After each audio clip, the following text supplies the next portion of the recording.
buenas amigos, hoy os vamos a hablar de una película de ciencia ficción que se ha hecho muy famosa en China y que está arrasando en los cines. Sí, hoy por fin nos ha dejado de llover, aunque como podéis ver se nos ha quedado un día todavía bastante gris, pero yo creo que encaja muy bien con el ambiente apocalíptico de esta película. Vale, esta producción se titula Liulan Diqiu, ha sido traducida al inglés como The Wandering Earth y posiblemente en los países hispanohablantes la veáis como La Tierra Errante. El argumento está basado en una historia de Liu Cixin. Eso es, quien se ha hecho muy famoso dentro y fuera de China por su novela El problema de los tres cuerpos. Yo vi el tráiler de La Tierra Errante hace unos meses y ya de entrada me dio muy buena impresión por la calidad que dejaba entrever.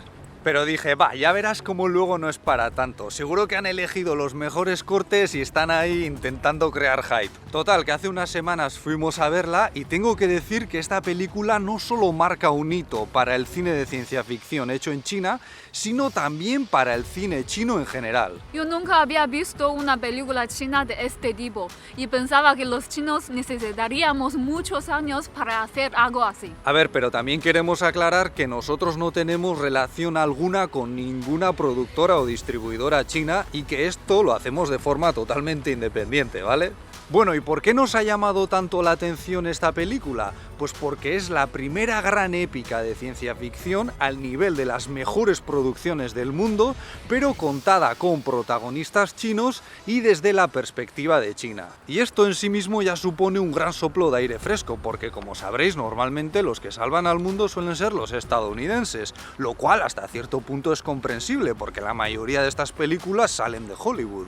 De hecho, en toda la película no se ve ni rastro de los Estados Unidos ni de los estadounidenses. Sí, además, al menos en la versión que vimos nosotros, la mayoría de los mensajes que escuchamos de las autoridades mundiales no nos llegan en inglés, sino en francés. Aunque como contrapartida tampoco se puede decir que China sea la única encargada de salvar a la humanidad, y la cooperación internacional es una realidad bastante patente en toda la película. Hay guiños a los rusos, también a otros países vecinos, incluso a Japón. Sí, y además es un guiño bastante amistoso.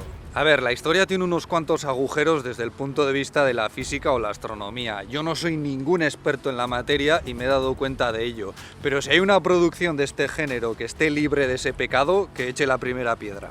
No os preocupéis que no os voy a destripar la película, pero para que nos hagamos una idea, su punto de partida consiste en que nuestro Sol se ha hinchado mucho en el periodo de más o menos un siglo, lo cual no resulta muy verosímil, y los líderes mundiales deciden que la mejor solución para salvar a la humanidad consiste en convertir a la Tierra en una especie de nave espacial impulsada por unos motores bestiales en dirección hacia otra estrella. En la película se habla de un viaje de varios miles de años en los que la humanidad sobrevive cobijada en ciudades subterráneas, pero a su paso por Júpiter, y aquí es donde la cosa se pone interesante, la trayectoria del planeta se tuerce poniendo en peligro el proyecto y a la propia humanidad. Y no os vamos a contar más sobre la historia para que os quedéis con ganas de verla, porque aunque esta película ha tenido una salida bastante tímida al extranjero, nos hemos enterado de que Netflix la va a publicar en su plataforma. De todos modos, en lo poco que os hemos contado hasta ahora, ya se aprecian ciertas particularidades de la perspectiva china. Por ejemplo, aunque la velocidad a la que se desarrolla la crisis no resulte demasiado creíble, esa proyección de salvar a la humanidad en un plazo de siglos y siglos sí encaja bastante bien con la mentalidad de este país, que como os explicamos en otro vídeo, antepone los intereses del colectivo a los del individuo. Es decir, la historia parte de la premisa de que ninguno de sus protagonistas verá el destino final de la Tierra, aunque eso no les motiva a entrar en pánico y entregarse al caos, sino que todo el mundo asume que su deber es sacrificarse y tener una vida bastante miserable en las ciudades subterráneas por el bien de sus descendientes, idea a la que se ha apelado en muchos proyectos a largo plazo de la historia de este país. Por otra parte, aunque esta película no tiene muchos mensajes políticos, sí deja ver ciertas características del futuro que resultan más o menos afines a la ideología que se supone que inspira a los gobernantes chinos. Por ejemplo, al principio se escucha que en la sociedad actual ya no existe dinero. Eso es, y a mí, por ejemplo, todo el rato me daba la impresión de que estábamos ante un proyecto llevado a cabo sobre todo por parte de estados o por empresas estatales más que por empresas privadas. También ha habido quienes han señalado que en las películas occidentales de este tipo normalmente la solución pasa por evacuar a la humanidad abandonando el planeta, mientras que en este caso nos encontramos con que quieren mover a la propia Tierra, lo cual podría tener cierta explicación cultural, porque la identidad china siempre reivindica su carácter agrario y enraizado a la tierra frente al espíritu más echado a la costa y a los mares de Occidente. Aparte de todo eso, la película promueve los valores familiares, que son muy importantes en China. Y además tiene muchos puntos de humor y también momentos muy tristes. De hecho, yo lloré un poquito.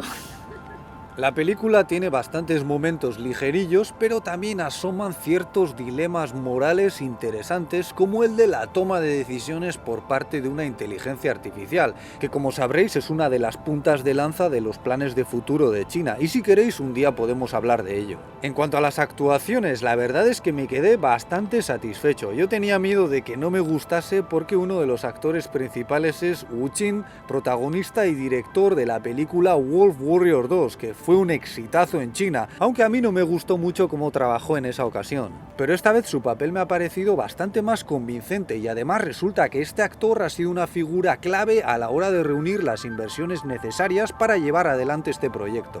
Eso es todo por hoy. Si os ha parecido interesante, os invitamos a que le deis un me gusta, lo compartáis o nos dejéis un comentario. Y si queréis que hagamos más vídeos como este, podéis animarnos suscribiéndoos, dándole a la campanita para que YouTube os avise de la próxima subida, o ayudándonos a través de nuestra página de Patreon, donde os esperan más vídeos y otras sorpresas. Muchas gracias y hasta la próxima. Hasta luego.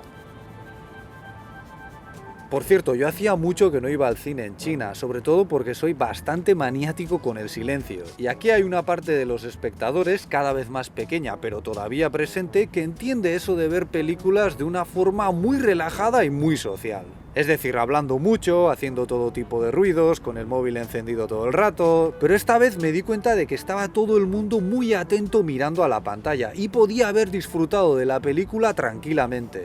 Si no fuese porque en ese cine los asientos tenían una función de masaje muy ruidosa que se activa con el móvil. Y yo me senté justo al lado de una señora que se pegó toda la película con el cacharro ese machacándole la espalda y craca, craca, craca, craca, en fin.